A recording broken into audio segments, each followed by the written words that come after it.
Kapan di sebuah pasar adalah tempat parkir. Iya. Jadi itu salah satu fasilitas yang pertama. Yang kedua, tempat parkir adalah salah satu sumber pendapatan dari pasar. Periode kali ini kami mencanangkan kami tidak akan menaikkan iuran layanan pasar. Walaupun inflasi tiap tahun naik, kami tidak akan menaikkan itu. Kenapa? Karena kami ingin merubah struktur pendapatan. Kami tidak ingin lagi diolok-olok masyarakat, PD Pasar hidupnya hanya narik iuran tok. Iya. Kami akan tekan secara persentase itu di bawah 50%. Yang kami besarkan adalah pendapatan lain. Nah, pendapatan lain itu salah satunya dari parkir, dari iklan, dan yang lainnya.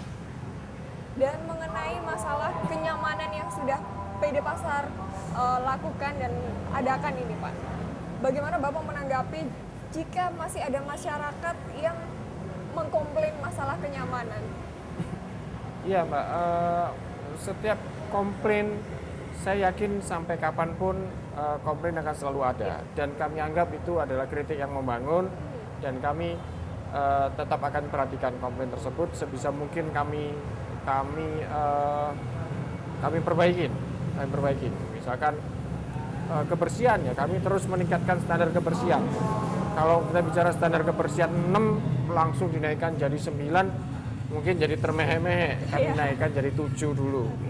Karena setiap kenaikan itu mengandung unsur biaya. Dan kami akan terus mencari biaya untuk menutup itu.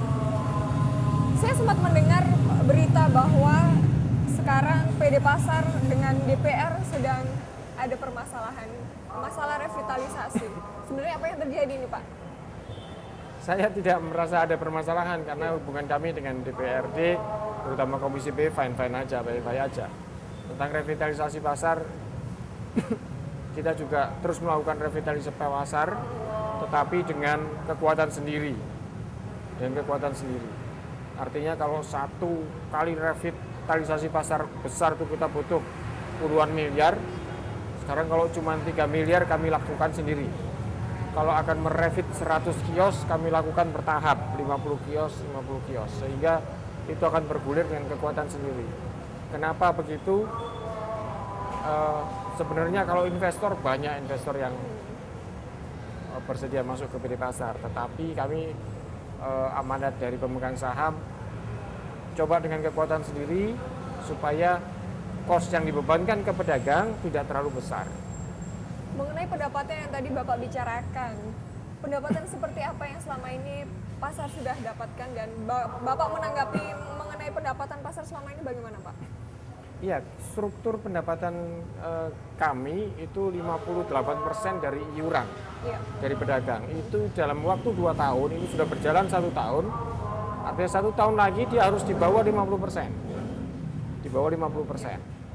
Artinya ada pendapatan sektor lain yang harus dinaikkan.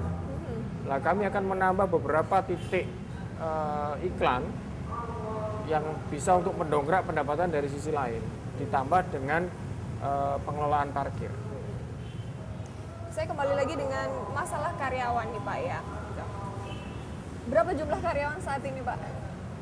Kurang lebih 500. Apa yang Bapak janjikan untuk kenyamanan karyawan tersebut supaya bisa berjalan dengan kinerjanya yang baik, Pak?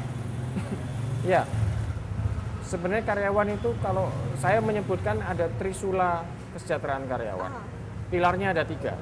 Kalau kita bicara kesejahteraan karyawan, yang pertama adalah gaji, yang kedua insentif, yang ketiga koperasi. Gaji tetap kita naikkan sesuai inflasi setiap tahun.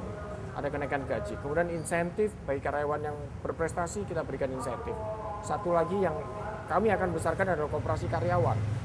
Ini adalah salah satu pilar penunjang kesejahteraan karyawan. Oke, baik. Jadi Bolo yang ada di rumah nih ya, saya bisa simpulkan bahwa mulai dari segmen pertama hingga akhir ini bahwa PD Pasar menyediakan kenyamanan bagi warga binaannya, Pak, ya. Baik, terima kasih Pak atas Terima kasih, waktunya. Mbak Desi. Ya, oke. Berakhir sudah perjumpaan kita pada episode kali ini. Terus saksikan Mereka Bicara bersama saya Desi dan juga kru yang bertugas mohon undur diri dan sampai jumpa.